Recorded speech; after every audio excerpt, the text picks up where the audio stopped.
Input power 90% தான் இருக்கு அப்படின்னு கொடுத்துட்டான் லோடுக்கு. இது கொடுக்கும்போது இந்த கணக்கை கொடுத்துட்டு என்ன கேட்குறான், 3 விஷயம் கேட்குறான். ஒன்று பவர் அவுட்புட் என்னன்னு கேட்குறான், ரெண்டாவது வோல்டேஜ், மூணாவது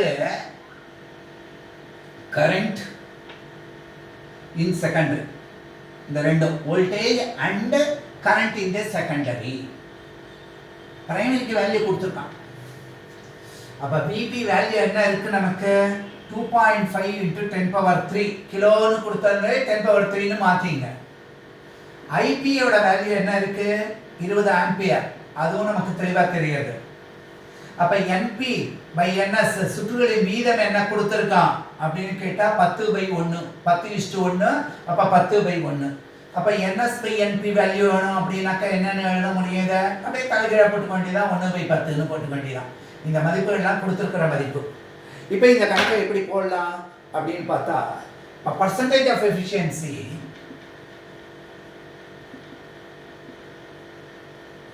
equal to output power by input power into 100. நல்லா தெளிவா பார்த்துங்க, எப்போதுமே 100ல தான் சொல்லப்படும். அதில் அதனால 1 விட ஜாஸ்தியாக இருக்க முடியாது, இது குறைச்சலாக இருக்கு, கரெக்டாக தெரியுது இதில். இப்போ 90 இது அப்படியே கீழே கொண்டு வந்தால் 90/100 ஈக்குவல் டு இது என்னென்ன எழுதலாம் நமக்கு, அவுட்புட் பவர். சரி சார், பவர்னு சொல்றீங்களே, பவர்னா என்ன, வோல்டேஜ் கரண்டையும் பெருக்கினா வரக்கூடியது தான் பவர். அப்போ அவுட்புட்னா செகண்டரியில் இருக்க வோல்டேஜ் செகண்டரியில் இருக்கிறது. அப்போ இன்புட் பவர் என்ன, பிரைமரியில் என்ன வோல்டேஜ் இருக்கு, 2.5 into 10⁻³. கரண்ட் என்ன கொடுத்துருக்கு, 20 ஆம்பியர். அப்போ இந்த மதிப்பு பூரா இருக்கிறதுனால அவுட்புட் பவர்னுடைய வேல்யூ இந்த ஃபர்ஸ்ட் கேட்டிருக்கானே பவர் அவுட்புட், அதை கண்டுபிடிச்சிடலாமே. அவுட்புட் பவர் ஈக்குவல் டு என்னெல்லாம் எழுதுவோம், இதை அப்படியே இங்கே கொண்டு வர வேண்டியதானே, 90/100. இதெல்லாம் இப்படியே வச்சுக்கிட்டீங்கன்னா ரொம்ப வசதி. இந்த 2.5 25 × 10⁻²ன்னு மாற்றிக்கலாம். அப்போ 25 × 10 இதெல்லாம் 4ஆல் பெருக்கிறதுக்கு இதுக்கு எல்லாத்துக்குமே வசதி. 2.5 × 10⁻³ நம்ம கணக்குகள் எப்படி போடுறதுங்கிற வீடியோ தொகுப்புகளில் பார்த்தீங்கன்னா இந்த நம்பர்களை எப்படி பிரிக்கிறதுங்கிறத பற்றி அங்கே நிறையா சொல்லியிருக்கோம். அப்போ இன்ட்டு 20 அப்படின்னு எடுத்தால் இதனுடைய மதிப்பு என்ன கிடைக்கிறது, 4.5 × 10⁻4 அப்படின்னு நமக்கு மதிப்பு கிடைச்சிடும். சரி, பவர்ல இருந்ததுனாக்கா அது எதில் இருக்கணும், அவன் அதுலேயே ஒரே மாதிரி ஆன்சர் கொடுத்துட்டு ஜூலில் கொடுத்துருப்பான். வாட்ஸ் பவர் எதில் இருக்கணும், வாட்ஸில் இருக்கணும், திறன். சரி சார், நமக்கு அடுத்தது என்ன கண்டுபிடிக்கணும், இந்த விஎஸ் மதிப்பு விஎஸ் மதிப்பு. அப்போ விஎஸ்/விபி ஈக்குவல் டு நமக்கு என்ன தெரியும், NS/NP. அப்போ விஎஸ் அப்படிங்கிறது வேணும் அப்படின்னு சொன்னா நல்ல கவனிச்சு பாருங்க. விஎஸ் ஈக்குவல் டு NS/NPக்கு மதிப்பு இங்கே ஒன்று கண்டுபிடிச்சோமே, விஎஸ் ஈக்குவல் டு இது என்னுடைய மதிப்பு என்ன, 1/10ன்னு கிடைச்சது. அதுக்கப்புறம் விபியோட மதிப்பு நமக்கு என்னன்னு தெரியும், இன்ட்டு 2.5 × 10⁻³ கிலோ வோல்ட்ல இருக்கிறதுனால. அப்ப இந்த மதிப்பு சாதாரண உங்களுக்கு கிடைக்கிறது 250 வோல்ட். சரி சார், இப்போதான் நம்ம அவுட்புட் பவர் கண்டுபிடிச்சிருக்கோமே, இந்த கரண்டையும் வோல்டேஜையும் பெருக்கி, வோல்டேஜையும் கரண்டையும் பெருக்கின மதிப்பு இருக்கு, வோல்டேஜ் மதிப்பு கண்டுபிடிச்சாச்சு. அப்போ கரண்ட்டினுடைய மதிப்பு கண்டுபிடிக்கணும், IS ஈக்குவல் டு அந்த பவர் அவுட்புட்னுடைய வேல்யூ என்ன இருக்கு, 4.5 10⁻4 டிவைடட் பை இந்த வோல்டேஜ் மதிப்பு என்ன 250 அப்படின்னு சொன்னா இந்த வேல்யூ என்னன்னு கிடைக்கிறது, 150 ஆம்பியர். சர்வ சுலபமாக கண்டுபிடிக்க முடியும். ஆக இந்த அவுட்புட் பவர் அப்படின்னா என்ன அர்த்தம், இது வந்து ES × IS அவ்வளோதானே. செகண்டரியில் இருக்கிற வோல்டேஜ் இது அந்த மொத்த மதிப்பு தெரியும் நமக்கு. இதை கண்டுபிடிக்கிறதுலேருந்து சுலபமாக கண்டுபிடிக்க முடியும் அப்படின்னு பார்க்குறோம். ஆக இது அதாவது எவ்வளோக்கு எவ்வளோ சுலபமாக நீங்கள் பார்க்க முடியும் அப்படிங்கிறது தான் இங்கே முக்கியமாக இருக்கு. அடுத்து ஒன்று பார்ப்போம், ஒரு கணக்கு.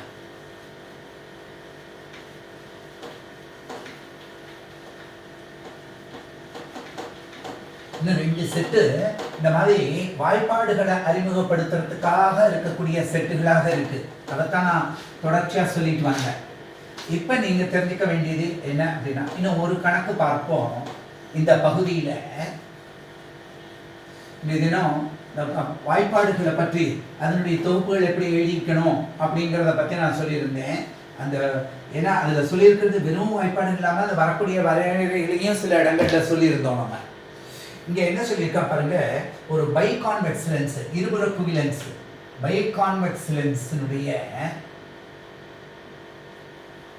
focal length 2/3 of its radius அப்படின்னு கொடுத்திருக்கோம். radius of curvature of either surface. சரி, ரெண்டு சமமா இருக்குன்னுட்டான். ஆனா ஒன்று கான்வெக்ஸா இருக்கும், ஒன்று கான்கேவா இருக்கும். பைகான்வெக்ஸ் லென்ஸ்ல ரேடியஸ் ஆஃப் கர்வேச்சரை பார்க்கும் பொழுது அந்த அமைப்புல அப்படி இருக்கும் பொழுது curvature of either surface, calculate the refractive index of the lens material. mu என்னன்னு கேட்டிருக்கான். எங்கேருந்து கண்டுபிடிக்கலாம்? லென்ஸ் மேக்கர்ஸ் ஃபார்முலாலேருந்து கண்டுபிடிக்கலாம். அதான் பைகான்வெக்ஸ் லென்ஸுக்கு உண்டான ஃபார்முலா. அப்போ F = 2/3R கொடுத்துருக்கான். அந்த இந்த மதிப்பு என்ன இருக்கு? R1 மதிப்பு பிளஸ் ஆர்னு இருந்ததுன்னா சைனிங் கன்வென்ஷன் படியே R2 மதிப்பு மைனஸ் ஆர்னு இருக்கு. இதுதான் இவன் கொடுத்த பைகான்வெக்ஸ் லென்ஸில் இவன் கொடுத்துருக்கக்கூடிய அமைப்பு படி.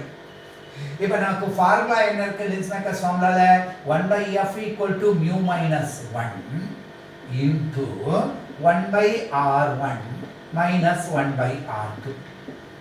வாய்ப்பாடு டைரக்டா சப்ஸ்டிடியூஷனுக்கு என்ன பண்றது? அதான் நம்மளுடைய கேள்வியா இருக்குங்க. அப்ப இதுல 1/2/3R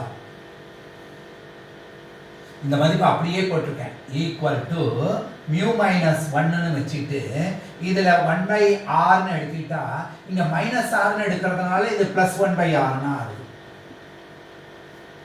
அப்ப இதை நம்ம என்ன எழுதணும்? mu - 1 into 2/R அப்படின்னு எழுத முடியும். அப்ப இந்த வாய்ப்பாடுல இந்த கீழே இருக்கிறது என்ன இருக்கும்? மேல போயிருக்கும். அப்ப 3/2R equal to mu - 1 அதை அப்படியே வச்சுக்கோ. இதை 2/R அப்படின்னு வந்திருக்கு. இந்த 2 இங்க வரப்போறது கீழே, இந்த R மேல வந்து இது அடிபட்டதுன்னா mu - 1 equal to என்ன இருக்கு? 3 இங்க இருக்கு, இந்த 2 கீழே வந்ததுனால 3/4ன்னு கிடைச்சிருக்கு. அப்ப mu equal to இந்த -1 இந்த பக்கம் போச்சுனாக்கா 1 plus அப்படினா ஆகுறது. டெஃபினட்டா அதை விட அதிகமான மதிப்பு தானே இருக்க போகுது. அப்ப 1 3/4 அப்படியே 1 plus 3/4 அப்படின்னு கிடைச்சதுன்னா இது என்ன நடந்தா 4 3 7/4. 1.5 விட அதிகமாக தானே இருக்கு அப்படின்னு பார்க்குறோம்.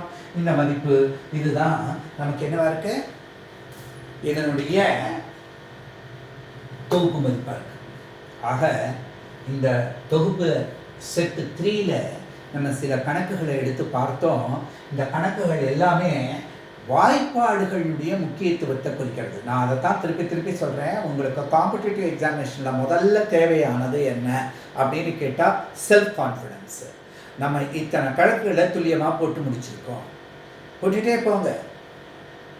ஆரம்ப காலத்தில் ஒரு 15 வருஷத்துக்கு முன்னாடியெல்லாம் இந்த ஐஐடி கோச்சிங் அப்படின்னு பண்ணிட்டு இருக்கும் பொழுது அதில் ரொம்ப முக்கியமாக பார்த்தாக்க, அதாவது இந்த ஆல் இண்டியா லெவல்லையே ஃபஸ்ட்டு மார்க்கு 39 மார்க் வாங்கியிருப்பான். அந்த 39 மார்க் வாங்கினவன் ஃபஸ்ட் மார்க்னா அடுத்தடுத்து வரக்கூடியவன். அப்போ அந்த 39 மார்க் எப்படி அவன் நம்ம பிளான் பண்ணிக்கிறது எப்படி வேண்டி இருந்தது அப்படின்னு கேட்டால், சில குறிப்பிட்ட சாப்டர்ஸு ரொம்ப தரவாக இருந்து அதில் துல்லியமாக வாங்கினா ஒரு 50 மார்க்குக்கு கண்டிப்பாக வந்துடும் அப்படின்னு எதிர்பார்க்கும்போது 35 மார்க் கண்டிப்பாக வந்துடும். ஆல் இண்டியா ரேங்க்கில் ஃபஸ்ட்டு 1000க்குள்ளே வந்துடுவோம். இங்கே நான் அந்த மாதிரி தனித்தனியாக சாப்டர்ஸை ஒதுக்க சொல்லலை. ஆனால் அந்த இருக்கக்கூடியதில் முதல்ல டைரக்ட் சப்ஸ்டிடியூஷன் கொஸ்டின்லாம் விட்டுறக்கூடாது. இந்த ஒரு 5 மாடல் பேப்பர்னுடைய மெயின் எய்ம் என்ன நமக்கு அப்படின்னு கேட்டால், ஃபஸ்ட்டு டைரக்ட் சப்ஸ்டிடியூஷனில் என்ன மாதிரி ட்ரிக்கியான வேர்ட்ஸை கொடுத்தாலும் கொஸ்டினில் அதை எப்படி நம்ம எடுத்து போடுறது அப்படிங்கிறத பற்றி சொன்னோம்.